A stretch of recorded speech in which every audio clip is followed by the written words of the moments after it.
आज मैं आप लोगों के साथ एक्सरसाइज 7.1 का क्वेश्चन नंबर 10 करूँगी। तो देखते हैं कि क्वेश्चन नंबर 10 में क्या करना है। Find the relationship between X and Y. X और वाई के बीच में रिलेशनशिप बताना है such that point X Y है वो इक्वी डिस्टेंस है 0.36 और -34 से। मतलब क्या कह रहा है, अगर कोई पॉइंट एक्स वाई है, इसको हम पी लिख लेते हैं एक्स वाई, तो ये पॉइंट है तो ये इक्वी डिस्टेंस है इन दोनों पॉइंट से। इसका मतलब अगर हम ले लेते हैं इस पॉइंट का नाम ए, 36 को ए लिख लेते हैं और -34 को हम बी लिख लेते हैं। तो कहने का मतलब क्या है कि ए पी जो है वो इक्वल हो जाएगा बी पी के। क्यों? क्योंकि पी पॉइंट जो है ए और बी दोनों से इक्वी डिस्टेंस है, यानी कि सेम डिस्टेंस पे है। तो यानी ए पी और बी पी इक्वल हो जाएगा। तो हम डिस्टेंस फार्मूला से ए पी और बी पी का वैल्यू निकाल के उसको इक्वेट कर देंगे तो एक्स और वाई के बीच में रिलेशनशिप पता चल जाएगा। तो करते हैं। तो अब हम ए पी का वैल्यू निकालेंगे। तो ए पी निकालने के लिए डिस्टेंस फार्मूला हमारे पास है x2 - x1 the whole square plus y2 - y1 the whole square. A का कोऑर्डिनेट 36 है, पी एक्स वाई है। हम ए के कोऑर्डिनेट को x1 y1 मानेंगे और पी के कोऑर्डिनेट को x2 y2। तो अब इसको करते हैं। तो A P is equal to क्या हो जाएगा, x2 मीन्स x और x1 मीन्स 3, यानी x - 3 the whole square plus y2 का मतलब y और y1 6, y - 6 the whole square. अब ये a - b the whole square का फॉर्मूला लगाएंगे तो क्या हो जाएगा, एक्स स्क्वायर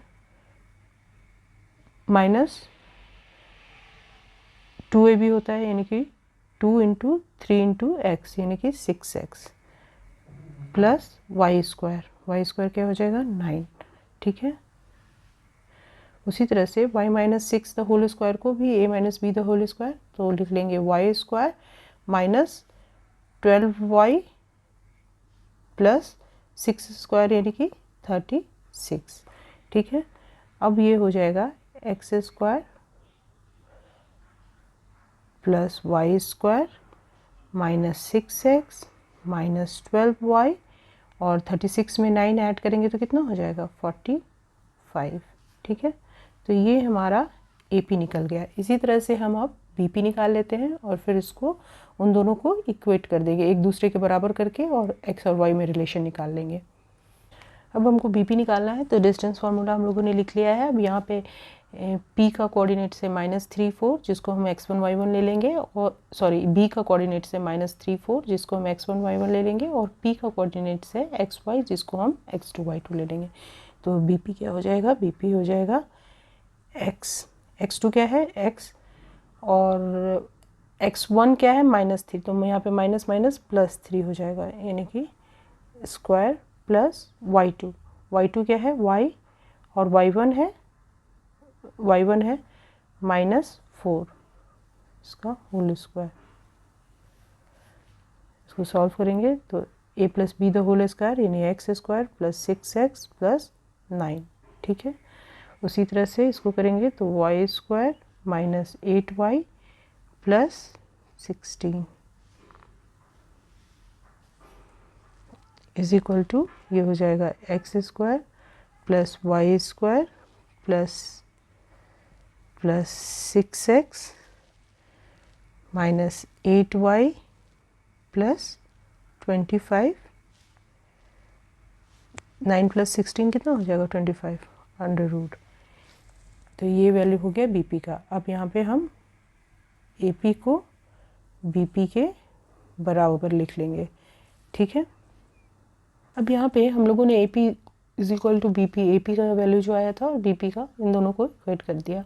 अब यहाँ पे अगर स्क्वायरिंग बोथ साइड करेंगे तो अंडर रूट हट जाएगा, तो फाइनली हमारा क्या हो जाएगा X square plus Y square minus 6x minus 12y plus 45 is equal to X square plus Y square plus 6x minus 8y plus 25।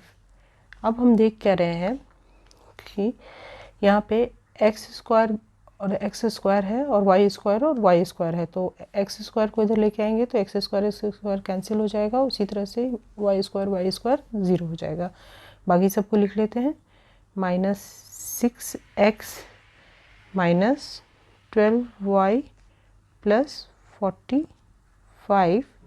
अब इसको हम लेफ्ट हैंड साइड लेके आएंगे तो साइन चेंज हो जाएगा, तो +6 है तो हो जाएगा -6x, और -8y है तो हो जाएगा +8y, और +25 है तो हो जाएगा -25 = 0। ठीक है। अब क्या होगा कि -6x ऐड होकर के -12x हो जाएगा, और -12y और +8y तो ये हो जाएगा -4y, और 45 में से 25 चला गया तो ये हो जाएगा 20 = 0। ठीक है। अब इसमें से कुछ कॉमन है क्या, तो इसमें से हम देख रहे हैं कि 4 3 = 12, 4 इधर भी है और 5 4 = 20, तो -4 हम कॉमन ले सकते हैं। तो -4 कॉमन लेंगे तो क्या हो जाएगा 3x इंटू -4 -12x हो जाएगा। उसी तरह से यहाँ पे हो जाएगा माइनस कॉमन लेंगे तो प्लस y, और यहाँ पे प्लस है तो माइनस हो जाएगा, क्योंकि -4 इंटू -5 20 होता है, तो यहाँ -5 हो जाएगा = 0। अब -4 को हम राइट हैंड साइड में लेके जाएंगे तो 0 डिवाइडेड बाई -4 हो जाएगा, जो कि 0 में कुछ भी डिवाइड करेंगे तो वो 0 ही होगा। तो यानी कि नेक्स्ट स्टेप में हम लिख लेंगे 3x + y - 5 = 0। यही जो है हमारा रिलेशनशिप हो जाएगा, x और y के बीच का रिलेशनशिप आ गया 3x + y - 5 = 0। ठीक है।